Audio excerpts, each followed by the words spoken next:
Hello, welcome back to the library.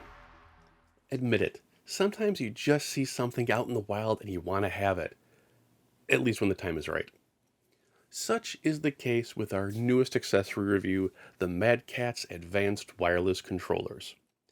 These were spotted for $20, brand new, and after denying myself for almost a month, I finally had some money to burn and took the plunge. One of the great things about accessories is that, like their game counterparts, they can be an unintentional time capsule to an era long gone. Part of this journey's charm is appreciating how Mad Catz, even in 1998, was still using Sony's launch day box art as their reference point for presentation. The slick black gradient, the stylish yet subtle grays, and above all else, the design schematic artwork on the back. I love everything about it. Removing the tray from the outer box reveals a simple two-sided instruction sheet, both controllers, the receiver, and even brand new batteries that look like they've finally started leaking after 30 years. These will be disposed of properly post-haste. Working backwards, the receiver isn't the sexiest looking dongle you'll ever see, but it does get the job done. Red LEDs on either side confirm the controller input of both players. It has a very little overhead so as not to block the memory card slots. Admittedly, I hated how it looked connected to the system for the first day, but it grew in me as the play sessions passed. There's this goofiness to it, like it makes the system appear like a sci-fi prop from an old 90s anime. I mean, it's no Gillette razor, but I could see this on the desk of some 90s cyberpunk anime character. Since it receives its power from the system, no batteries are needed for the module. Moving to the controllers, I am pleasantly surprised. Upon first inspection, the controller feels oddly light, almost like it was going to snap in half from its featherweight class. However, installing the needed AA batteries, one in each handle, provided the extra mass for it to feel like a properly weighted controller. There is no pairing needed when gaming. The hub picks up the controller motions instantly, with the previously mentioned red LEDs chiming off every button press. A nice touch was making the controller LED always lit dimly to confirm it was turned on, then becoming brighter with each button press.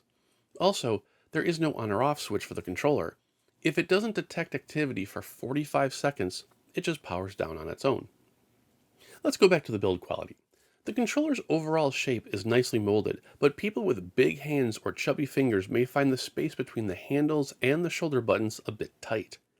Rather than a gradual slope, there is this squared off gap where your fingers slide into.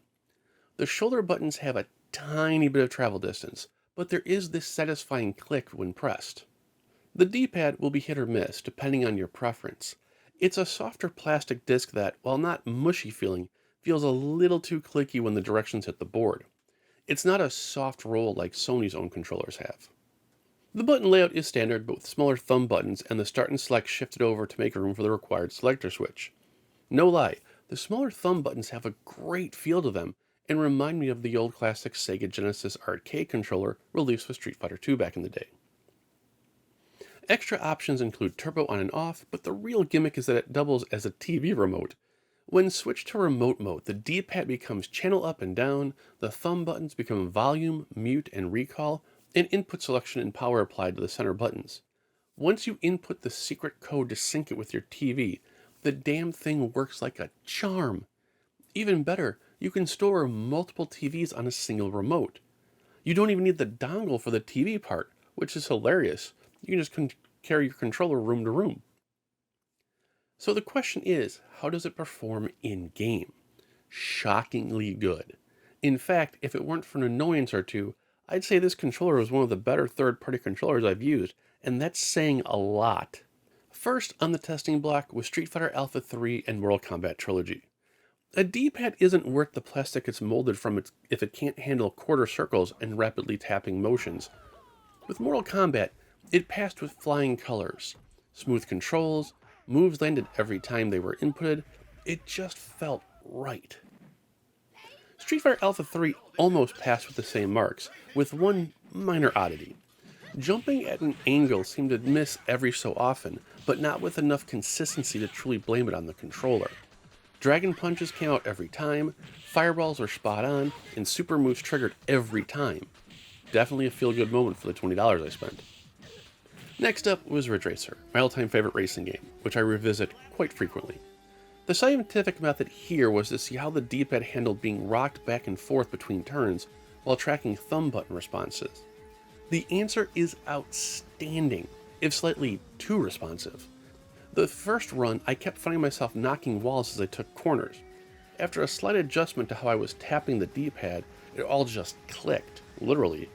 I placed first 3 times in a row, all on the first attempts. The Birdman himself comes in swinging with Tony Hawk Pro Skater 2, since the manuals used between moves would be a perfect testing ground for controller response. Guys and gals, this may be the only controller I use for Tony Hawk going forward. I suck at these extreme type games. My brain just can't process the number of different moves you can do and have to do for the points. With this controller though, I was grinding, manualing, and leaping off half pipes like I was born into the sport. I cannot stress how much better the game felt with that smaller thumb button layout. I was doing so well, I forgot there was a review process going on and had to stop myself from moving on to the next stage. The final Labyrinth run for the controller was Crash Bandicoot 1. A notoriously hard game with some nerve-snapping jump moments. The controller held its own, and I only failed at the spots I always fail at despite the controller. So, as a usable controller, it shines brightly into the long night of playing sessions. The 2 faults I mentioned earlier though will likely drive most people away. The controller's shells, 2 halves, aren't as smooth as they could be where they meet at the seam. In the middle of a heated fighting game match, it can sometimes feel like the 2 halves are shifting ever so independently of each other. Second, this is even worse for the battery covers. Both the seam where they connect and the little push trigger that ejects them constantly rub up against your bottom 2 fingers. It doesn't dig into them, but it's just enough of a touch that they become jarring during your longer play sessions and become highly annoying in certain situations. So in the end, was my purchase worth it? I think so. There's a novelty to not needing to grab the separate TV remote to start and end your gameplay sessions, and despite the molding issues, I came away impressed with the controller. Would it ever replace the default Sony controller anytime soon? No, but I could see using it for Tony Hawk and Mortal Kombat when the need arises. You can actually still find these new for about $30 to $40 online, obviously cheaper in the used market. If you're looking for a solid, if flawed way to try out something different, give them a try. Now, even more importantly, thanks to a new initiative I've been doing for the last few months, I've been uploading manuals for more of the problematic accessories like the multi-page memory cards or turbo controllers and so forth.